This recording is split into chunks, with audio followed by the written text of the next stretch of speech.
right, so good morning, good afternoon, everybody, and welcome in across the continent and beyond for a very exciting Exploring by the Seat of Your Pants broadcast. So many of you are new to us today, so if you are new to us, we're all about bringing conservation, adventure, and science into classrooms around the world. If you're old to us and have joined us like 30 times this year, well then welcome back. It's so nice to have you here. And as you may know, everything we do goes to our YouTube channel, so if you want to share this with your family and friends when we're done, you can head right there and do just that extra way to have some bonus points at the end of the show.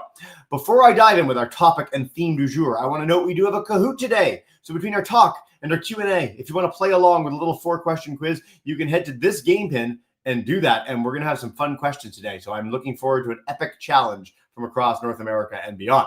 Now today, we are continuing our Wild Hope series. Now Wild Hope is my favorite of all the series. Don't tell the other series, because Wild Hope showcases and celebrates the most tangible, concrete, incredible action to understand and save species on planet Earth. Everything from tigers to whale sharks, leatherback turtles, and today, bats. Today, we are joined in Wyoming by Ellen, who's going to talk to us all about bat basics, some of the incredible biology of these awesome creatures, some of my favorite creatures on planet Earth, and some of the big threats, particularly one that you may not have heard of called white nose syndrome that they're facing and how we're working to help save them from that fate. So, without further ado, none of you are here for me. I'm going to zip my lip. Ellen, welcome to the broadcast. So nice to have you on today, and take us away.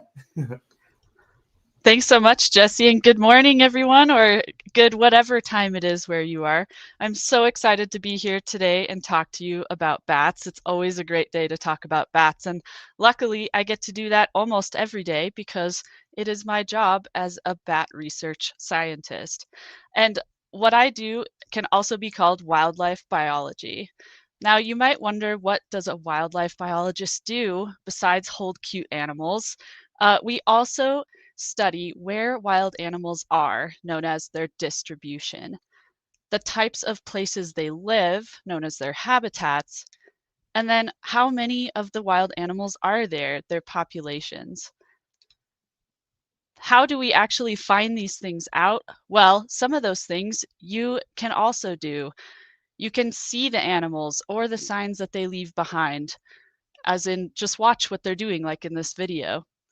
We can also hear them because animals, like us, make sounds. And so if we put microphones out on the landscape, we can tell where the animals are by hearing them sometimes. And then if you are a researcher, sometimes we even catch the animals for research purposes only under special circumstances. You might be wondering, are bats even in your area? Are they near you? Are they in your backyard? Well, the answer is, depending on where you are, most likely yes. Bats occur on every continent in the world, except notably for Antarctica. So except for a few places, like if you live at the South Pole or the North Pole, then they live in your backyard. So we all share an environment with bats. But what is a bat? You might be wondering, or maybe you already know. A lot of you may already know that bats are mammals, not birds, not reptiles. This means that they're warm-blooded, they produce milk for their offspring, and that they grow hair, just like us. And this is pretty amazing. This was just as of maybe a week ago. We found out that there are now 1,500 species of bats.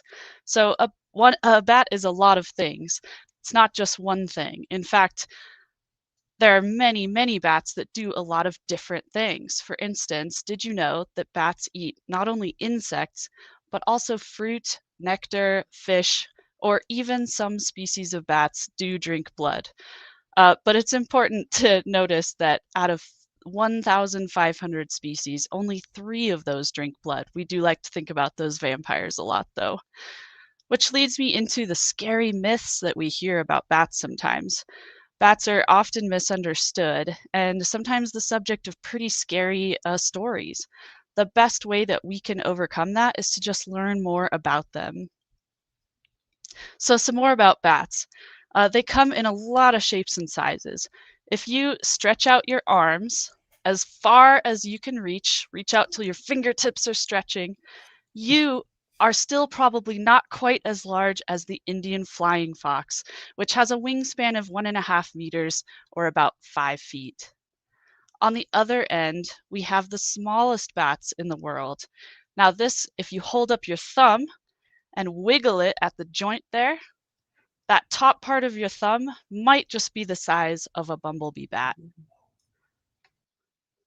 So yeah, bats come in a lot of different shapes and sizes. They come from very, very cute looking to our eyes to, you know, whatever this is to you. Maybe it's cute. So different bat species lead very different lives. Some bats are on the move. They migrate during different seasons to follow food sources. This can be following fruit, blooming flowers, or insects when it gets cold outside. In colder climates, some bats, instead of moving, they stay where they are, but they hibernate. A hibernation is a very deep sleep where they don't need to eat or drink as much, just like we don't while we're sleeping, but for months at a time. Wouldn't that be great? So some bats do this hibernation alone, but many of these hibernating bats choose to do so in really large groups like this. Bats need to be cold and stable temperatures during this time in order to stay asleep and not burn energy. So it helps them have a stable temperature. It's not good for them to wake up too often when they're hibernating, like when they get disturbed by people. But there are costs or drawbacks to gathering in these groups. So, you know, when you go back to school after a long break and everybody gets a cold or a flu at the same time, well, bats in groups, something similar can happen to them with disease, uh, which leads me to white nose syndrome. White nose syndrome is a disease that affects more than just their noses, despite the name. It's a fungal infection, so fungus affects all of their skin tissue. In this picture here, you can see this one bat has white, fuzzy looking growth on its skin. Now, all the other bats that it's cuddling with here, they don't have the fungus. But after months of cuddling together with this bat with the fungus, what do you think's going to happen to the rest of the bats in this group? So that's why it's part of my job to catch bats and examine their health and see if the fungus is spreading. So as a scientist, I've worked years to be able to catch bats for work. And I want to say quickly, we only do this wearing protective gloves, and we are also vaccinated against any diseases that the bats might carry. So never touch a bat that you find, but absolutely become a bat researcher one day. So we catch these bats so that we can look for disease and help them. Here we're spreading the bat's wing out and looking at it against a backlight so that we can examine the health of their tissues. And I'll show you what this looks like. So here is an example of healthy wing tissue on a bat. You can see there's veins, capillaries in there, and it's very thin skin that light shines through easily. Here is infected wing tissue. This is a bat with white nose syndrome on the right. And you can see that that skin is flaky. It's starting to break apart. It's no longer protecting them in the same way. And so another way that we can look and make sure that this is actually the fungus is we look at the bat's wing under a special wavelength of light called ultraviolet light. It looks purplish bluish to our eyes when we look at it, but when you look at a healthy bat's wing under UV light, ultraviolet light, it looks like this. When we look at an infected wing, wow, do you see all that orange on there? So to me, it kind of looks a little bit like the bat got into a bunch of Cheetos and got Cheeto dust all over their wings. This is a visual sign of white nose syndrome infection. The fungus actually shows up this color under UV light. Isn't that wild?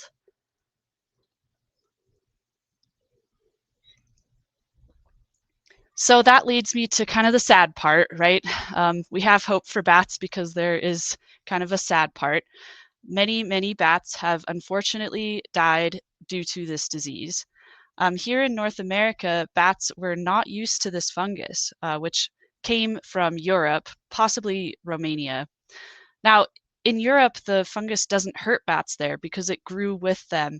But bats here are just not used to it. They've never experienced it before. And so some bats here are way more affected by white nose syndrome than others. This video is a colleague of mine taking samples off of bats clustered in a cave. We came back the next year and we found, you can see on the left and the right here, we found many of these bats had unfortunately passed away from white nose syndrome. Some of these bats are more at risk than others, and some of them, because of this disease, are now endangered, which means that they are at risk of becoming extinct very soon. But getting to the hopeful part, we can help bats with white nose syndrome, and this is a really amazing development that has just started to happen, so I'm really excited to talk about it. So all of us can do things to help bats in general, and when we help bats overall, we're helping them with white nose syndrome. When we help to protect their habitats or the places that they live, and when we support their general health, making sure they have enough food to eat on the landscape, and so on. But there's also ways that scientists now can directly support these animals, and one of these ways is through vaccines. It's not common to have a vaccine against a fungus. So this is some of the first vaccines developed against fungus. And what we do is you can see on the right here, we give bats this vaccine in their mouth as a liquid, so they just drink it. And then it stimulates their immune system, so the bat's own defenses rise against the fungus to fight it before it starts getting to a point where it's too late. So I talked about some bats are more in danger from white nose syndrome than others. We don't know why, but some of them are just more affected by it. And one of those is my favorite bat, the northern long-eared bat. It's kind of a long name, but they're a tiny bat. They are about the same size as one single dried apricot with wings, if you can envision that. So then this northern bat hibernates in really large groups in North America, in Canada and the United States. And it is a primary candidate for vaccination because it's unfortunately affected so strongly by the disease. I'm going to tell you why northern bats are one of my favorite animals, but I've studied them for a long time, many years now. One of my favorite things I learned about them during this time is how they carry their babies from tree to tree all summer long. I have a video here we were able to get. So here's a bat coming and approaching, and there you can see it's carrying a little pup with it. Do you see it? We'll get one more chance to see with this next bat. There she is. There's the pup hanging off. So these are really, really small animals, and yet they carry their pups kilometers, miles between trees every single day. And it's not a small burden, as you can see. We didn't know this. We didn't know that they moved their pups all together in a group like this. So that's some of the most fun stuff I've learned about these bats working with them. Unfortunately, like I said, northern bats are really affected by this disease, and so over time, we're starting to see less and less of them on the landscape.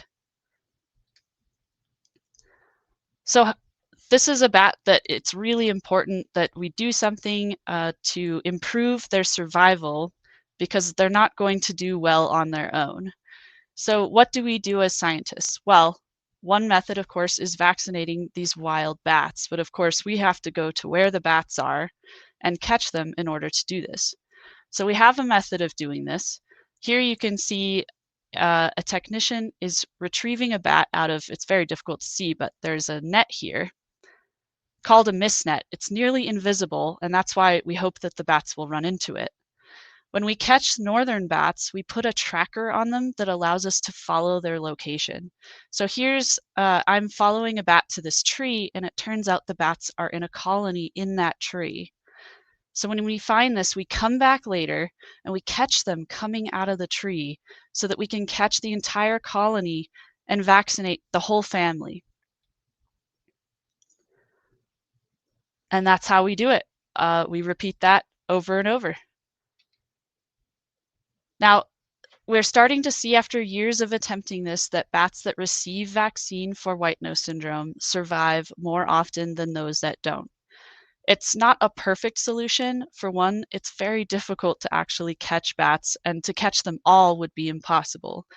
So we still need to do those things to support bats' habitat and their overall health. But it's a really important tool to make sure that all of these bats don't disappear. So there's absolutely hope for bats, not only from vaccine, there's other treatments going on that are showing some promise. And then some bats are starting to show some resilience, which means that some bats are starting to bounce back and get used to the fact that this disease is out there and are starting to recover a little bit.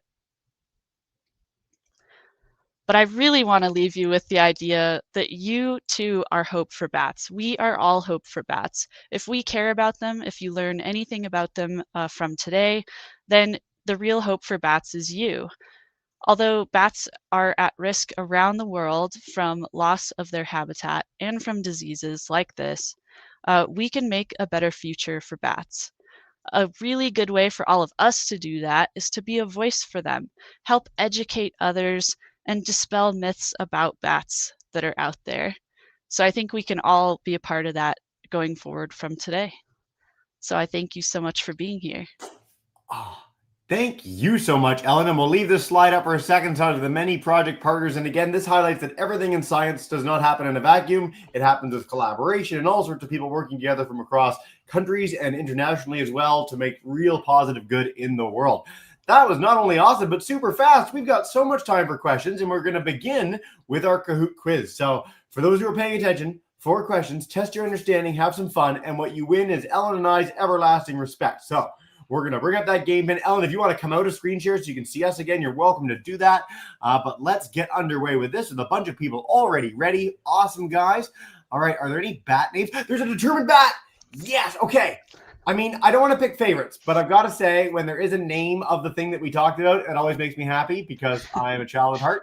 So let's get started and get underway. And then we're going to head to Mrs. Fisher's class for our first question, Ms. Barajas, and we'll take many from our YouTube friends as well.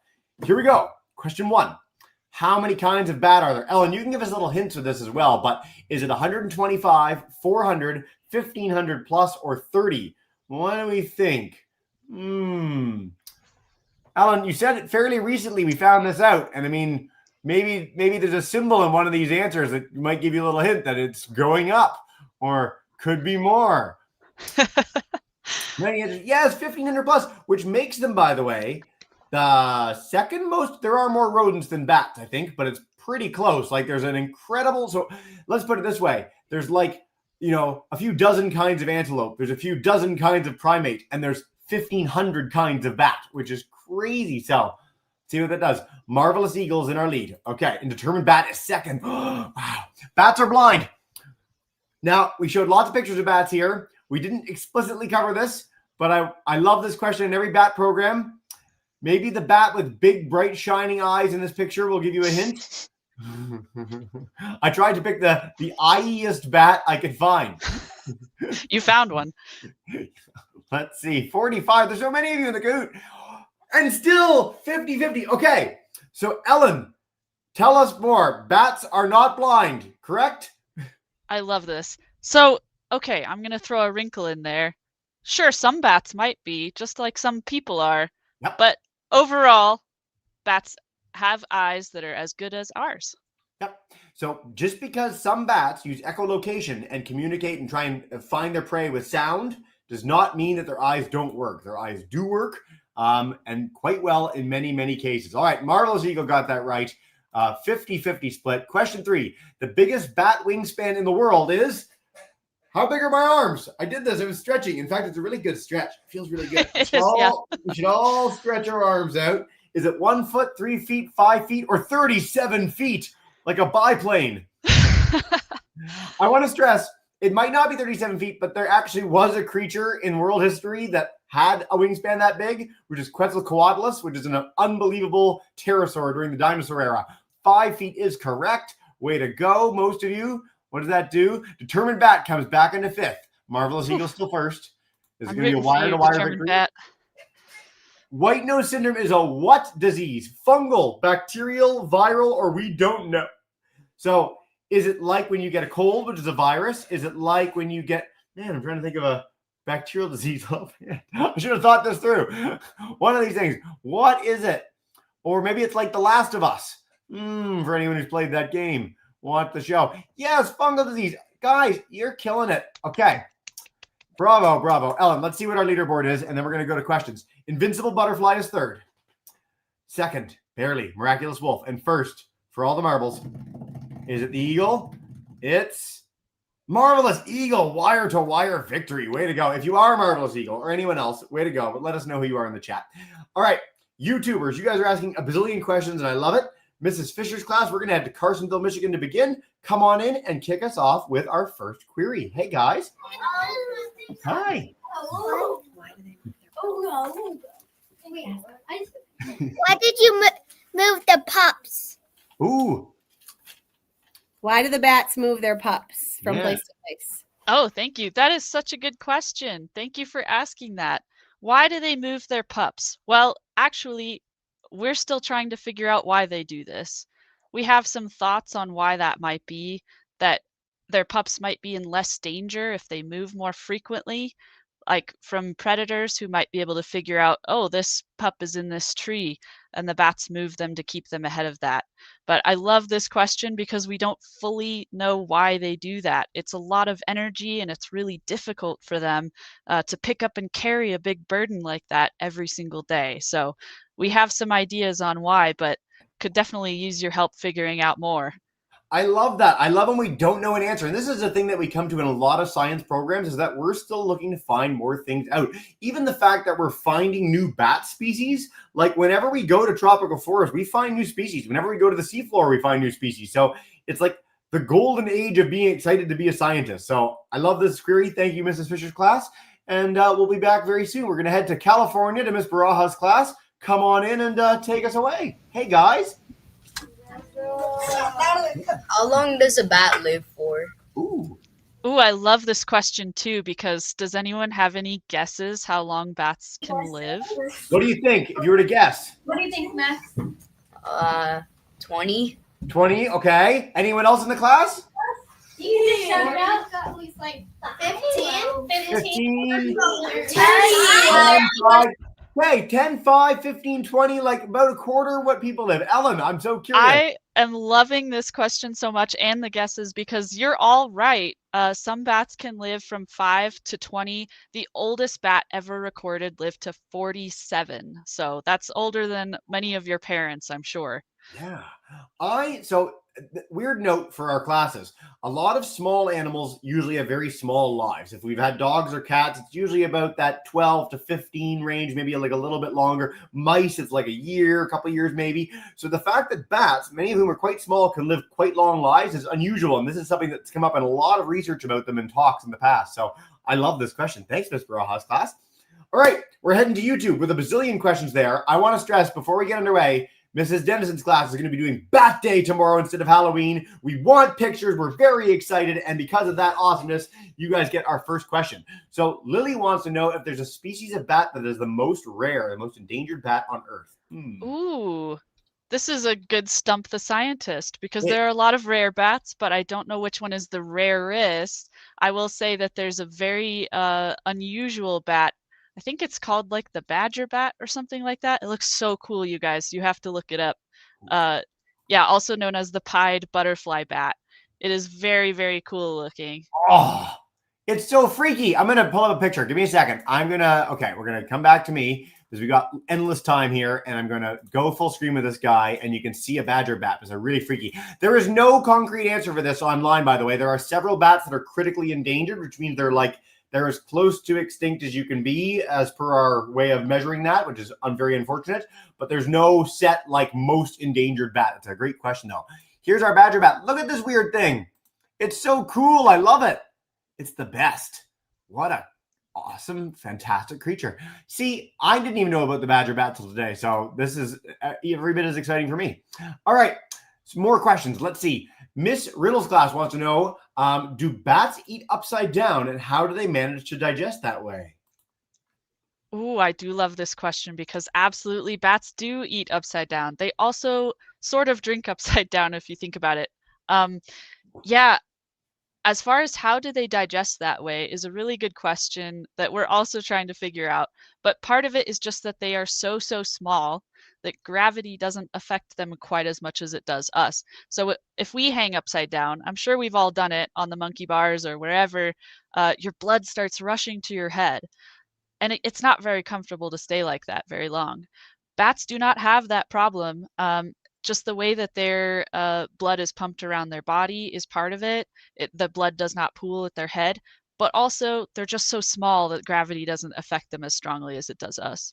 Well, and you talk about flipping upside down, and I mean, there's a gross thought, but if you hang from like monkey bars upside down, your food doesn't all come out. You don't throw up, right? You may feel a little weird, but your stomach is a muscle, so it is holding it in. There's literally like a valve there that keeps it in. It's not like just an open tube that like would flow out if you flipped upside down. Otherwise, cartwheels would be the worst. So I love this thought. I love when we talk about animal adaptations. Great question, guys.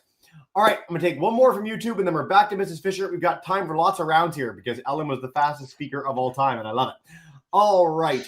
Ooh, how many bats have you vaccinated from Miss Riddle's class? Number 2 million? Oh, I love this question as well. I wish it was 2 million.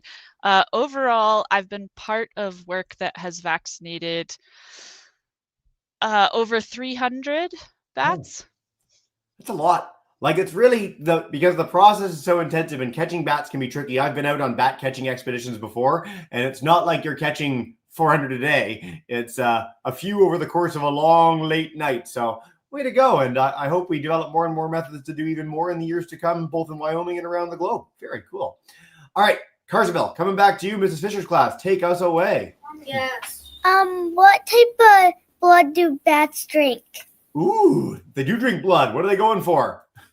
I love this so much because even though very few bats drink blood, it's so interesting to think about, right? Like, we want to hear about vampire bats. Okay, so there are 3 species of vampire bat, and these will feed on animals of different types. Mainly, a main source is cattle blood, so cows, and then there are some bats that prefer avian or birds, so they'll feed on like chickens while they're roosting at night. And the animals that they drink the blood of don't really notice that they're there. These are pretty small little animals on like a big cow or something, so they don't generally notice. But I think that they will drink the blood of just about any animal big enough and slow enough for them to do so, though. In very rare instances, they have fed on humans, mostly when the humans are allowing it just for research purposes. I think it'd be kind of fascinating. It's not a good idea to do, right? But like, it'd be interesting to know what it's like. I love that we actually have done these studies, though, so there are scientists in the world that have been like, let's check this out, and have had a vampire bat suck their blood, and pretty much every other kind of creature that sucks blood, suck their blood. Scientists are a special fun breed. It's why we do these programs at Exploring by the Seat of Your Pants. We really are. So I love this question. Only 3 species, though, and in a very specific part of the world, too. So if you go to Indonesia, there's no blood-drinking bats. Africa, no. They're all in Central and Northern South America. So in Canada, no blood-drinking bats. You don't have to worry about this. And again, as Ellen said, this is not something that is happening in most of the world, and it's not something that hardly ever happens to people, mostly livestock. And we've actually gotten some really cool medicines out of the cool materials that are in the spit of these bats, because they need to be able to make a big bite that drinks a lot of blood. It doesn't coagulate, and it doesn't cause you any pain. So it's just a really fascinating cocktail of molecules, which is a whole other element and way of thinking about it. Awesome. Miss Braw's class, back to California. Come on in and take us away. Hey. Why do bats like to sleep upside down? Ooh. Why do bats like to sleep upside down? So there's some really great questions about this. Why do birds perch upright and bats hang upside down? It seems like a weird choice when you think about it. Bats are weird in so many ways compared to other animals, and one of the things they've chosen to do over many, many thousands of years, they've developed upside down roosting because of how quick it is for them to make a getaway. So if you think about a bat that's hanging upside down, it can open its wings, fall a little bit, and just be taking off instantly, compared to having to, say a bird is sitting on a branch that has to push off into the air. It costs a lot more effort to push off into the air against gravity and take off and fly. So in a bat's case, they're basically falling with style when they leave a perch. And apparently this quick getaway is advantageous enough that they've all developed it. So pretty much all bats hang upside down like this. Damn. Can we just, for the next time we do a program as a byline, have falling with style? Because it's glorious and one of the great lines in broadcast history. Thank you very, very much. Cool question, guys. We've never had that one in the bat program ever. And I've done like 50. So thank you very, very much for that. All right, Mrs. Dennison's class. I love this question because a lot of our classes, whenever we have something where people are interacting with an animal in some way, there's a question about the animal welfare. So from Elena, when you're vaccinating the bats, does it hurt them in any way? How does that whole process go? I appreciate this question as well because one, it shows that you're really thinking about the bat's scenario or the bat's welfare in this scenario. And I want to assure you that as scientists, we are always thinking about the bat's welfare as well. So if any of you have had vaccines, you probably know what it feels like to be a little bit sore, a little bit tired afterward. So when we give the vaccine to the bats, it's just a liquid in their mouth. It doesn't hurt them any more than, drinking cough syrup does to us. Maybe it doesn't taste good, but it doesn't hurt. But in the days following the vaccine, they absolutely can feel a little bit down energetically, just like we kind of do, but they recover from it and it doesn't cause them any lasting harm. Yeah. And in general, I want to stress that professionals are the people doing this. So when I went out to the bat expedition, they caught them in these nets and I would have given anything to touch that bat. Okay. I would love to touch a bat. And the researchers were like, absolutely not, no way. And of course, cool. I stood 5 feet away as the people who really knew what they were doing so that they don't harm the bat because little bat wings can be very delicate. Handled it. They've done this hundreds, if not thousands of times and did what they needed to do to get information about the bat. This is true of birds. It's true of mammals. It's true of every animal hospital and zoo that we work with in the world. Usually it's a very dedicated specialist staff that's working with animals so that animals don't become really acclimatized to people and you don't put animals in harm's way because we're large, powerful animals that sometimes do things a little goofy and drop things like I do all the time. So very, very important question. Thanks, guys. All right, another great one from that class. Liliana, I want to know, when did you start working with bats? What's your origin story as a superhero? Ooh, my origin story. Okay, so many, many years ago, otherwise known as about 12 years ago, as a very young scientist, I started caving for fun. So I started going into underground caves and just doing that as a hobby. But I encountered bats pretty often because they were hibernating in there. And over time, I started to help with bat surveys in these caves. So I'd say, you know what, I'm pretty good at seeing a bat on the roof. And I developed this over time until it became an entire career with bats. That is so, so cool. We've I love origin stories for this. Some people start when they're the age of our classes and they just always wanted to do that. Some people come into it from a totally different way, but to start with caving is so neat. If you ever do go into a cave, go with a buddy, go with someone who knows what they're doing, go with a lot of protective gear and lights so that you're good if anything does go wrong with it. But I had the chance to go caving for the first time in my life this year, and it's one of my favorite experiences I've ever had. So very cool. Thank you, Ellen. Man, this is fun. Mrs. Fisher's class, we're coming back to you for one more. We're going to take a couple more from YouTube, and then we'll wrap up with Miss Barajas. Time flies and you're having fun. Come on in, Carsonville. Hey. Do bats eat other bats? Ooh. I particularly love this question as there was a recent discovery around this lately. So I'll start by saying, yes, some bats do eat other bats. As you saw with our size comparison, there are very large bats and very small bats. So it makes sense that some of the bigger bats, not usually the biggest ones usually eat fruit, luckily for us. They're very large. But some bats that are bigger than others will feed on them. Here is a cool thing that we just like last week found out, is that bats were documented for the first time eating birds. I think it was the noctule bat in Europe. So we did not know that. I did not know that. This is a question we've also never had in the history of Exploring by the Seat of Your Pants. So way to go, man. And it's so, so neat. Literally hot off the press, cool new research in the world. I'll try and find a article or story about it that we can share. But yeah, October 9th, 2025, I can find is the article about that. So super cool. All right. YouTube, Mr. Olson's class, Cardston, hello, Alberta. They want to know, how fast can bats fly? Harrison wants to know, how fast can bats fly? Oh my goodness. First of all, these are the best questions I've ever had, so I'd love to do this every day.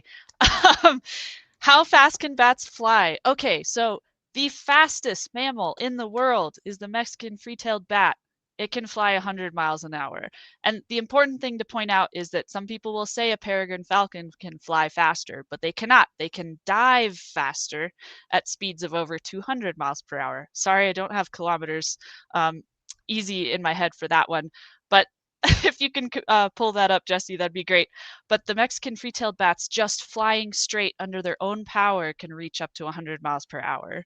Crazy. I've got an article about it here that I'm just going to share in the chat for everybody as well. I had no idea that bats could reach that speed. That is quite incredible. Very, very cool. I'm learning stuff. This is so much fun, Ellen. Okay, I'm going to take one more from YouTube and then we'll wrap up in California. Let's see. You know what? Neat question from Taos.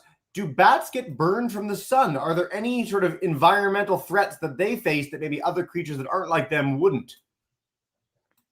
I have never thought about this, and so that's kind of amazing because I thought I had thought about everything with bats, but do they get burned from the sun?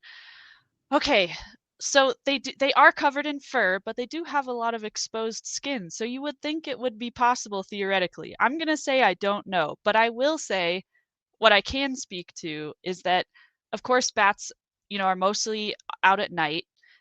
But during the daytime, bats are hanging out in like a tree, in a building, in a rock, or places like that.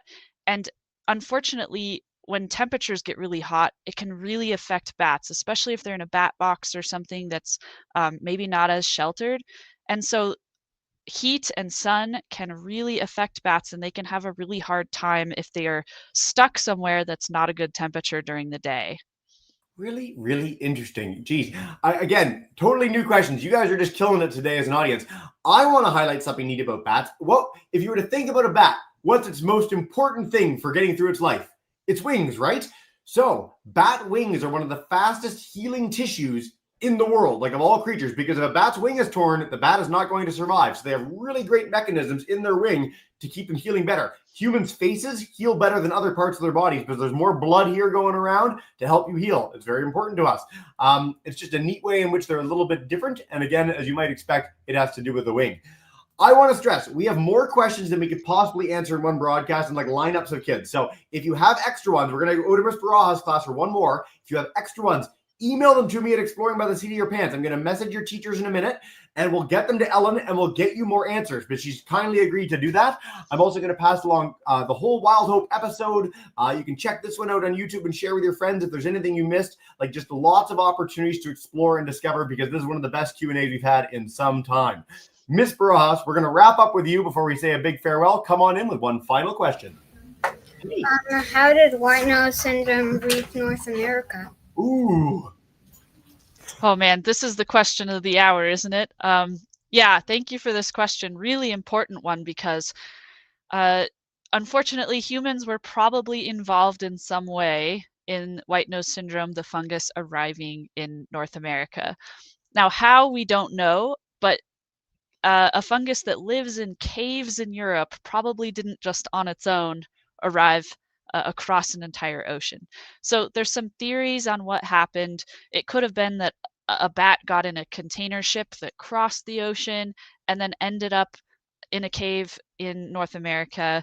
It could have been people going into tour caves and not cleaning their clothes or shoes between those caves. There's a lot of ways that it could have showed up, and honestly, we'll probably never know for sure. But what's important is humans did play some kind of role in moving this fungus, and so it's so important for all of us to think about that whenever we're moving in natural environments. Did I pick up a bunch of burrs or invasive weeds on my shoes here, and do I need to clean that off before I go to this other location? Actually have full programs on this with Parks Canada about rivers and lakes called Clean, Drain, Dry. So it's really important. It's not something that as kids you're going to be thinking about too much, because you're not traveling around the world to lots of major destinations yet, likely. But as you start doing that when you get older, it's really important for boots, for clothes you wear, sometimes when you go into new habitats, to try and make sure that we don't do things like introduce something like white nose syndrome.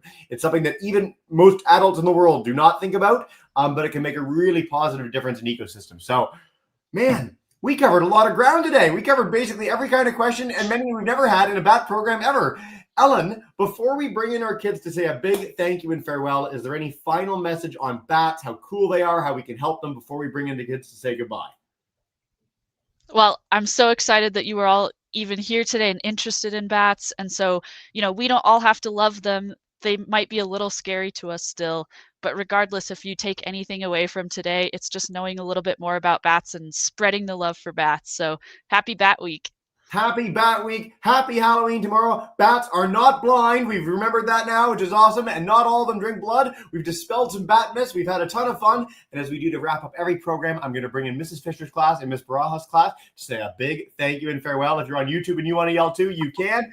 Thank you so much, everybody. Thank you. Bye.